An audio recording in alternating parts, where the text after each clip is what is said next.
question. I have heard about the Indian Black Brotherhood, but there are many superstitions and beliefs. Can you briefly talk about that? Well, I have a video called How the World Was Created, and I have other videos in that playlist that explain that there were certain beings that rebelled against the purpose of the universe, which is our growth in awareness. And so these beings became, and I explained that in the video, what I call fallen beings. And at some point in the past, some of those were allowed to come to Earth. And some of them had taken physical embodiment, some of them are in the emotional realm, some in the mental, some in the lower identity realm. And again, this is explained in detail in my video about how the world was created, so I'm not going to go too much into it here, other than saying that the secret that we were not brought up with is, first of all, there are beings who are working against the purpose of the universe, who are trying to control humankind, who are trying to mislead humankind, or basically trying to destroy us or create chaos if we don't obey them or follow them blindly. So they form what you can call a dark force, and they exist not just in India.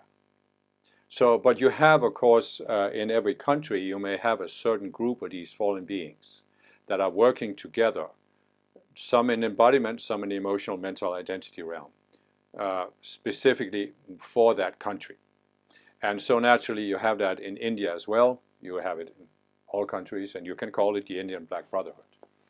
And I don't know too much about it. It was something that was mentioned in the Summit Lighthouse. I don't know if you can find more information about it there, but you can certainly search. But, you know, what is important to understand about this is that they are seeking to control people. And they are seeking to do it in two ways. First of all, there's the outer worldly power, so worldly rulers. They're seeking to take over their minds if they can and use them to control people. So you'll see, for example, dictators. Dictators may seem powerful, but their minds are often taken over by these fallen beings in the mental or identity realm, or even sometimes the emotional realm. So this is one thing. This is the outer worldly rulers. But they are also trying to control people through religion or through our beliefs, through deception. And what they often do is they create these outer religions that make people, is what I've called the outer path, where you think that by following the outer religion, believing its doctrines, following the rituals and superstitions, you're guaranteed to go to heaven, or whatever the goal is, be saved. But there's also, of course, there are different levels of this.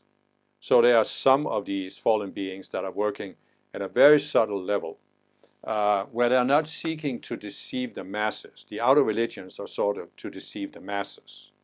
But they also have created these esoteric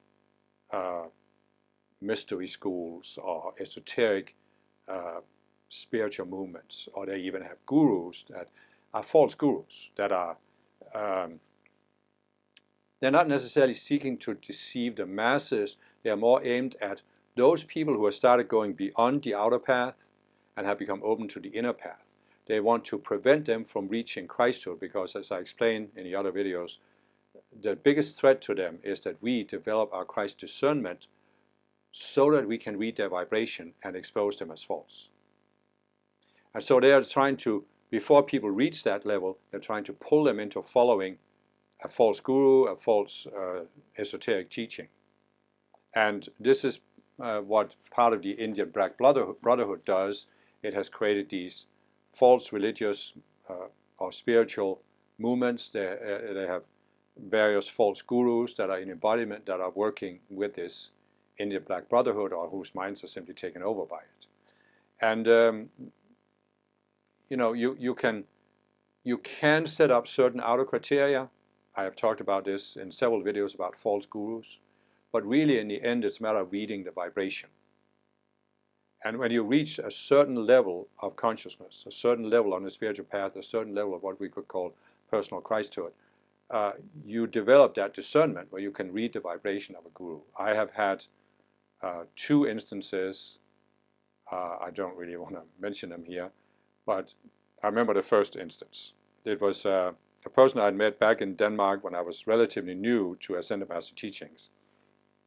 And she brought me into her prayer room, and then she took a picture and literally shoved it in front of my eyes and said, "This is," and then she mentioned the name of this Indian guru. And my instant reaction was I almost jumped physically back from the picture because I was so repelled by his vibration. And I later had the same thing with another fairly well-known Indian guru, where I could just read the vibration and see that this is not a true guru.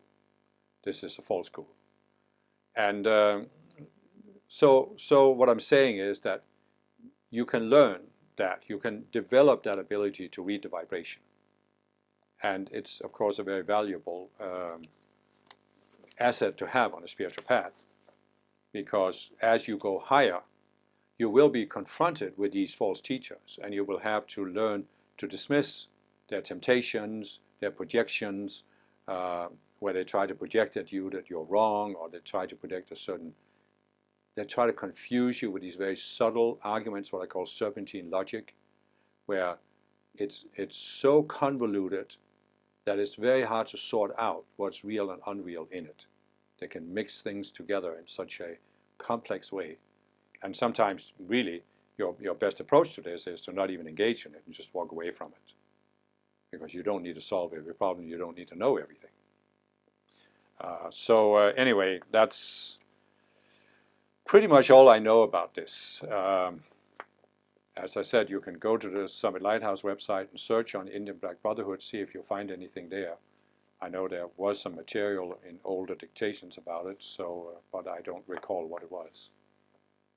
But otherwise, this is pretty much what I can give you.